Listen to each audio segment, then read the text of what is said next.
Jessica, bukod sa pakikiramay ay personal ding ipinahatid ni Pangulong Rodrigo Duterte sa pamilya Demafilis yung kabuuan ng financial assistance na inilaan para sa kanila. At ipinahayag din ni Pangulong Duterte ang kaniyang labis na pagkadismaya at galit sa brutal na sinapit ni Joanna sabay pag-ulit sa kaniyang nais na pauwiin na ang ating mga kababayan sa Kuwait. Awang-awa si Pangulong Rodrigo Duterte nang makita ang labi ng OFW na si Joanna Demafilis. Ipinaabot niya ng personal ang kaniyang pakikiramay sa buong pamilya, kasabay ng pangakong tutulong na makamit ang hustisya para sa brutal na pagkamatay ng dalaga, gaano man ito kahirap. I do not have the wherewithal or dimensions of the effort that they are doing. The only way to do that is we can have the result of the investigations. Kung nahuli yung dalawang tao, and that would allow me now to initiate charges. So by that time, in the fullness of God's time, kung mangyari yan, mahuli at nademanda, doon pa ako papasok. Halos kalahating oras kinausap ng Pangulo ang pamilya Demafilis at sinabing lahat ay pananagutin. Ang mga pang-aabuso sa mga OFW tulad ng sinapit ni Joanna ang naging mitsa para ipag-utos ni Pangulong Rodrigo Duterte ang total deployment ban sa mga OFW papuntang Kuwait. Bukod sa Kuwait, pinag-iisipan na rin daw ng Pangulo na ipatupad din ang total deployment ban maging sa ibang bansa kung saan may mga reklamo rin ng pang-aabuso. Ino-audit pa po because you have to have a list. Then you have to have the individual cases reported and unreported. That would be a long, long task. Sa pagbisita ng Pangulo, hatid din niya ang kabuuan ng pinansyal na tulong para sa pamilya. The President extended a total of 500,000 in financial assistance to the Demafilis family, broken down as follows. 200,000 as death assistance from OWA, an additional 100 because of the gruesome circumstance of the death, and 200,000 by way of education assistance. She was also given insurance coverage amounting to United States dollars 15,000.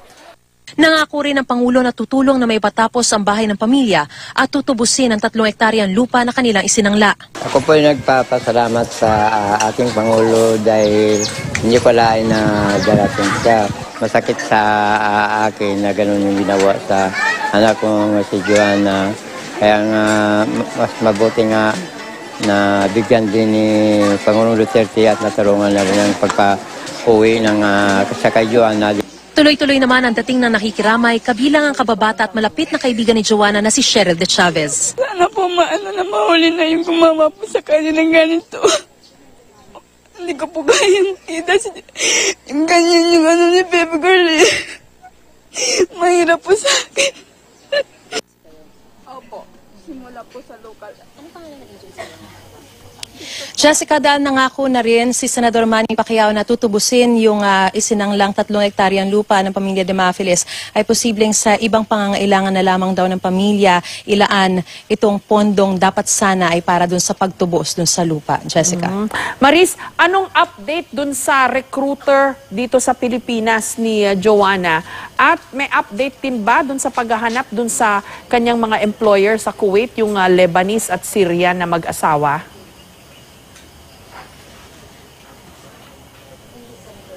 Jessica, dun sa recruiter ay tikom yung bibig ng pamilya, no? Hindi muna sila nagsasalita, pero ito raw ay inaasikaso na ng mga authorities. May mga leads kasi yung authorities at ayaw daw muna nilang bigyan ng detalye ito or idetalye ito sa media para hindi raw maunsyami o mabulilyaso yung paghahanap dito sa recruiter na to. Samantala, dun sa paghahanap naman sa mga employers, bukod dun sa Lebanese employer at Syrian wife, sinabi sa atin ng OWA na pinahanap na rin pati yung original na Kuwaiti employer nitong si Joanna kasi hindi naman daw talaga malinaw pa yung mga circumstances kahit na maraming mga ebidensya ay hindi pa rin talaga tukoy kung sino talaga yung talagang may kagagawan. So lahat yan hahanapin. Pero wala pa silang maibigay na detalye kaugnay dun sa paghahanap maliban sa tuloy-tuloy daw and the Interpol